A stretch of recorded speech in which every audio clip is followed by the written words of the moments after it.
बिस्मिल्लाहिर्रहमानिर्रहीम। अस्सलाम वालेकुम। उम्मीद है आप सब अल्लाह के फजल व करम से खैरियत से होंगे। Nomenclature and classification of polymer by mister Mohammad Sajid.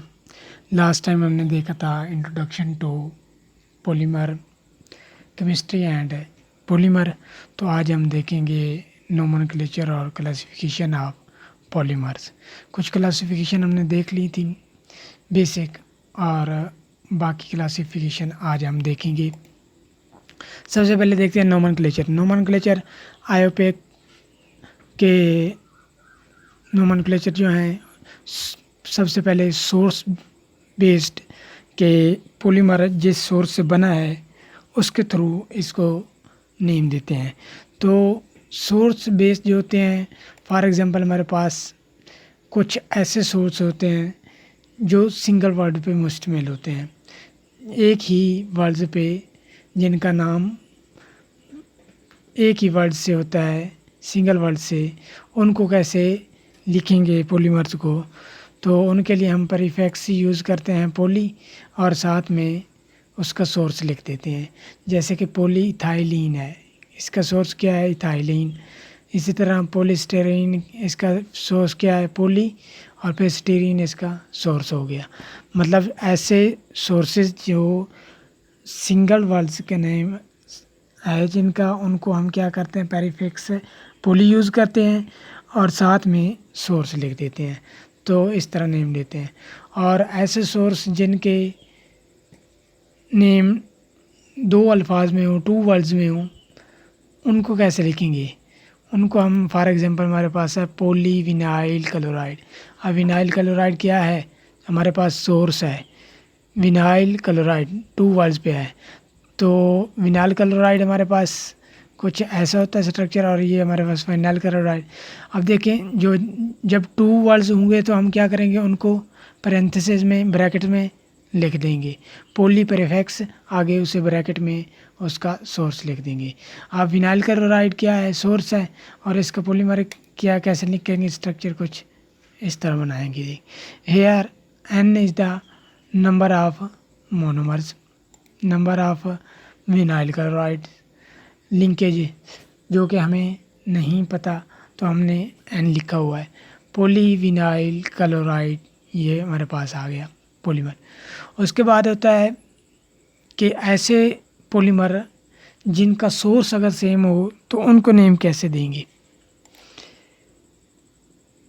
Same source, for example हमारे पास मिसाल है polyethylene glycol and polyethylene oxide की। इन दोनों का सोर्स क्या होता है? Ethylene oxide. जब दोनों का सोर्स इथाइलिन ऑक्साइड होता है तो अब इन्हें कैसे नेम देंगे? तो आपने देखा है क्योंकि दोनों की चेन मुख्तलिफ होती है, तो चेन मुख्तलिफ होने की वजह से दोनों की प्रॉपर्टी मुख्तलिफ होंगी। तो हमने क्या किया, जो इथाइल ग्लाइकोल है उसको इथाइल ग्लाइकोल लिख दिया पैरेंथेसिस में। जो इथाइलिन ऑक्साइड था उसको इथाइलिन ऑक्साइड, बजाय इसके कि हम सोर्स का नाम लिखें। ठीक है, क्योंकि इनकी प्रॉपर्टीज़ मुख्तलिफ हैं तो हमने उसी के लिहाज से ही इनको नेम दिया है। अब कुछ ऐसे होते हैं जिनको हम कॉमन नेम से शो करते हैं। फॉर एग्जांपल हमारे पास है पॉली टेट्राफ्लोरो इथाइलिन। इनको मोस्टली टैफ्लोन से पुकारा जाता है, नेम से पुकारा जाता है। तो मोस्टली हम इसे टैफ्लोन ही कहते हैं, बजाय इसके पॉली टेट्राफ्लोरो इथाइलिन, ये इसका कॉमन नेम है। तो ये थे इसके सिंपल से नोमेनक्लेचर, जिसमें आपने देखा सोर्स बेस्ड, जिसमें क्या थे? Single word, two words source, फिर सेम सोर्सेज होंगे अगर जिनके पॉलीमर, उनको क्या देंगे? चेन, जिनकी क्योंकि प्रॉपर्टी डिफरेंट होती हैं तो उनको क्या दिया? फिर कॉमन नेम। अब चलते हैं क्लासिफिकेशन की जानिब। लास्ट टाइम हमने ये क्लासिफिकेशन देख ली थी, आज मैं इसे एक्सप्लेन नहीं करूँगा। लास्ट टाइम हमने कर दी थी कि ये क्या होती हैं। फिर जो हमारा लास्ट लेक्चर था उसमें डिस्कस किया था।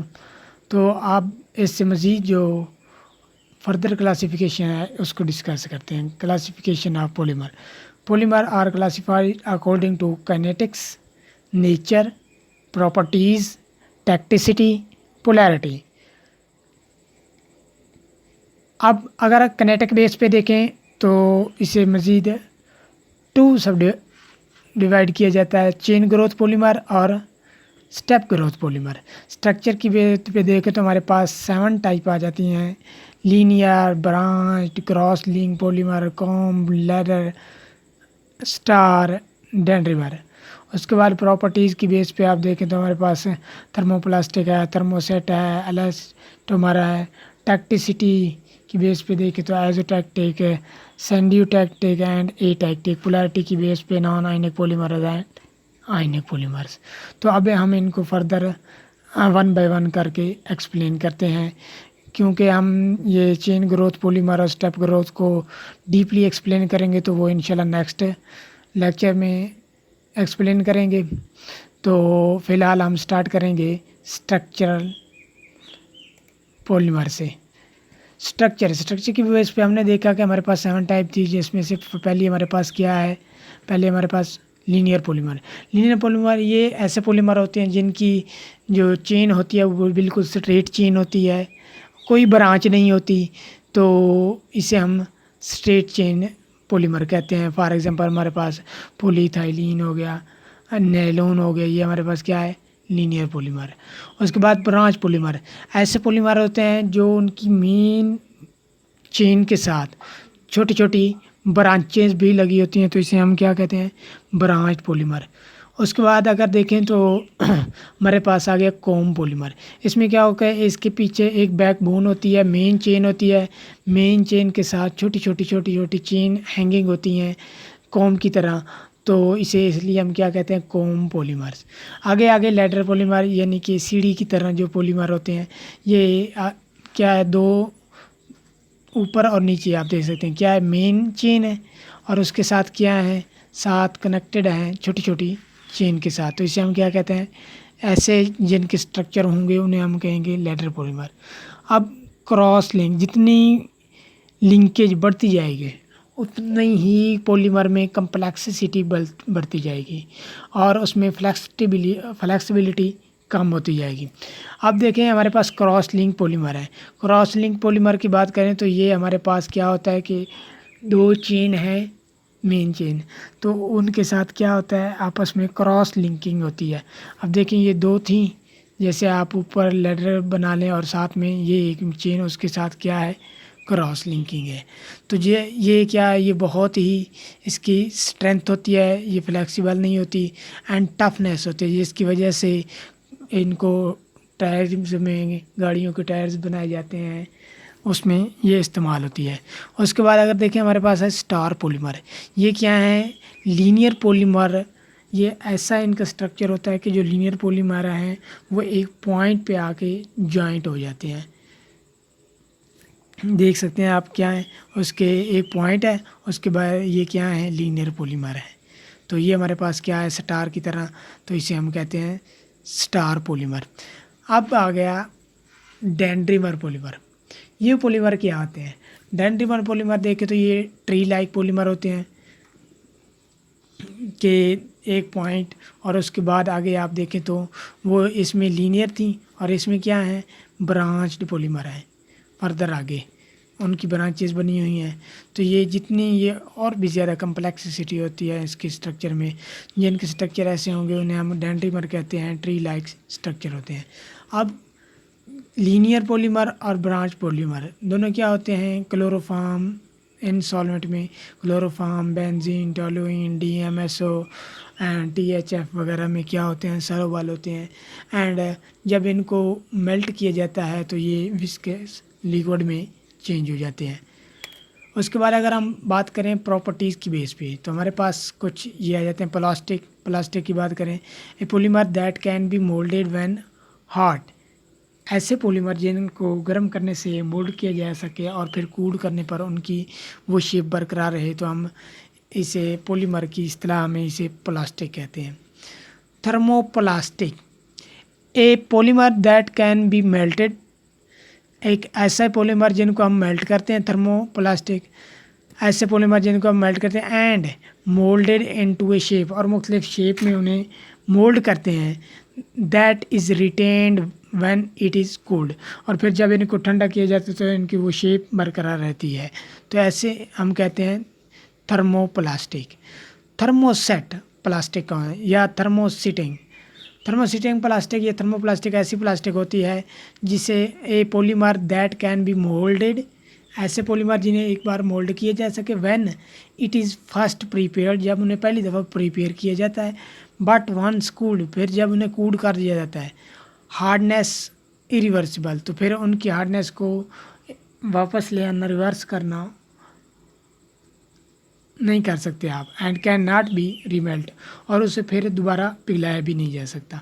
अब अगर दोनों में अगर फ़र्क आप देखना चाहें थर्मोप्लास्टिक और थर्मोसेट में, तो मैं आपको, अब थर्मोप्लास्टिक है हमारे पास, प्लास्टिक बैग हो गए, और थर्मोप्लास्टिक और थर्मोसेट प्लास्टिक की बात करें तो ये हमारे पास क्या होती है, जैसे हमारे पास ये है आपके टायर्स वगैरह। अब टायर को अगर जला दें, आपको एक दफ़ा अगर उसे बर्न कर देते हैं तो वो क्या बन जाती है, राख बन जाती है। तो हम उसे दोबारा, और अगर वैसे जनरल एक आप एग्जांपल लें तो आप बर्फ़ की एग्जांपल ले सकते हैं। जैसे थर्मोप्लास्टिक में गर्म बर्फ़ की कैसे कि जब हम बर्फ़ को पिघलाते हैं पानी में कन्वर्ट हो जाता है, फिर जिस शेप वाले बर्तन में रखेंगे उसी शेप की दोबारा बर्फ़ बन जाएगी। इसी तरह आप जब इसे मेल्ट करेंगे, जिस तरह की शेप बनाना चाहें, जब कूल करेंगे तो वो उसी बने। और इसकी अगर लेना चाहें तो आप अंडे की ले सकते हैं कि अंडा अगर पहले क्या होता है लिक्विड, जब उसे एक बार आप फ्राई कर लेते हैं तो उसके बाद क्या दोबारा आप उसी फॉर्म में ले जा सकते हैं, नहीं ले जा सकते। तो सेम यही कंडीशन है थर्मोसेटिंग के साथ भी, प्लास्टिक के साथ भी। अब आगे देखें elastomer. Elastomer are flexible polymer that can be stretched but return to their original state when the stretching force is release.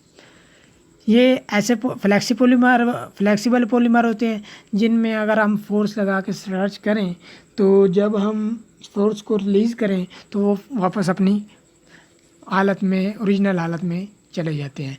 तो ऐसे इसे हम क्या कहते हैं, इलास्टोपॉलीमर। आगे चलते हैं टैक्टिसिटी।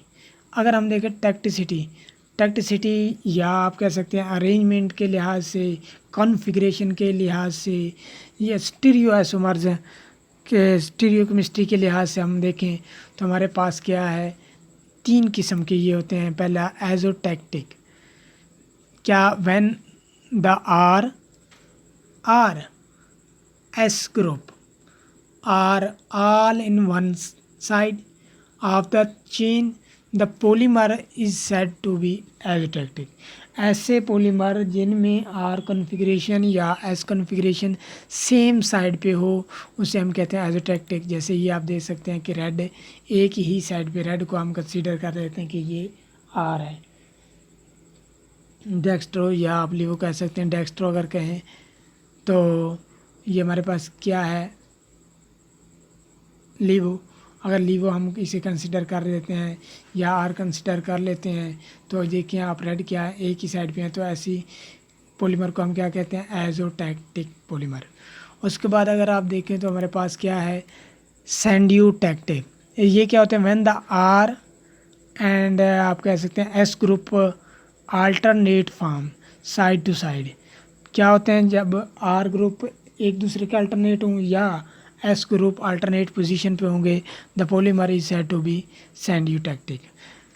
अब अगर इसके देखें तो ये हमारे पास, ये देखें ग्रीन आर आप कंसीडर कर लें, एक फर्स्ट उस तरफ था, सेकंड पे इस तरफ आ गया, फिर आगे उस तरफ चला गया, फिर इस तरफ आ गया, फिर उस तरफ चला गया, तो फिर आगे क्या हो गया, तो ये देख सकते हैं कि आप ग्रीन क्या है, अल्टरनेट पोजीशन पे है। तो ऐसे पॉलीमर को हम क्या कहते हैं, सैंडियोटैक्टिक पॉलीमर। अब अगर देखें एजोटैक्टिक की बात करें तो ये ज़्यादा क्लोज पैकिंग होते हैं एज़ कम्पेयर टू सैंडियोटैक्टिक। और तीसरी फॉर्म इनकी होती है atactic polymer. Atactic polymer when the R group are disposed at random, जब आर या एस ग्रुप क्या होंगे, रैंडमली पोजीशन पे होंगे, तो ऐसे पॉलीमर को हम क्या कहते हैं, एटेक्टिक पॉलीमर। ये आप देख सकते हैं कि आर, फिर आर है यहाँ तो अल्टरनेट है, लेकिन आगे देखिए फिर आर तीनों सेम साइड पे आ गए, रेड तीनों सेम साइड पे आ गए, फिर रेड दूसरी साइड पे चला गया। मतलब कोई इनकी पोजीशन, कोई सीक्वेंस नहीं है इनकी पोजीशन में, तो इस ऐसे हम क्या कहते हैं, एटेक्टिक पॉलीमर। तो हमने देखा पहले में क्या थी, सेम साइड पे था, उन्हें हम क्या कहते हैं, एजोटैक्टिक पॉलीमर। उसके बाद देखें सेंडियोटैक्टिक पॉलीमर में क्या था, अल्टरनेट पोजीशन थी। एटैक्टिक में क्या है, रैंडमली है। तो ये हमारे पास थी on the basis of tacticity. Next हम चलते हैं पोलैरिटी की बेस पर। अगर देखें तो हमारे पास दो टाइप होती है, नॉन आयनिक पॉलीमर, आयनिक पॉलीमर। नॉन आयनिक पॉलीमर ऐसे पॉलीमर जिन पे कोई चार्ज नहीं होता, उन्हें क्या हम कहते हैं, non ionic polymer. For example हमारे पास है पॉलीइथाइलिन, या आप दे सकते हैं यूनिक न्यूट्रल है, इस पर कोई चार्ज नहीं है, तो ये हमारे पास क्या है, नॉन आयनिक पॉलीमर्स है। दूसरे होते हैं आयनिक पॉलीमर, टाइनिक भी हो सकते हैं, अनायनिक भी हो सकते हैं। तो हमारे पास क्या है, सल्फोनेटेड इथाइलिन, ये हमारे पास क्या है, ना आयनिक पॉलीमर,